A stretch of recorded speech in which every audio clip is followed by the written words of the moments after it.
Quick guide to earning and redeeming my McDonald's rewards. Hi everyone, I'm here to assist you today without any delay. Let's jump right in. First, what is earning?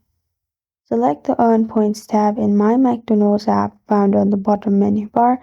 Access the 4-digit drive-through code or code to scan at the counter when you place an order.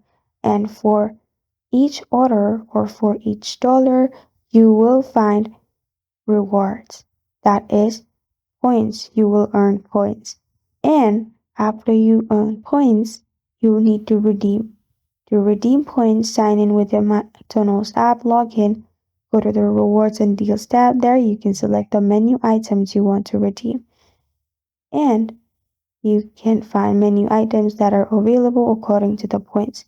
Exchange it with the menu items and your reward will disappear as well after you have redeemed.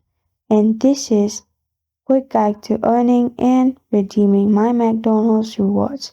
Thank you for joining me today. If this video helps you out, please leave a like and subscribe for more.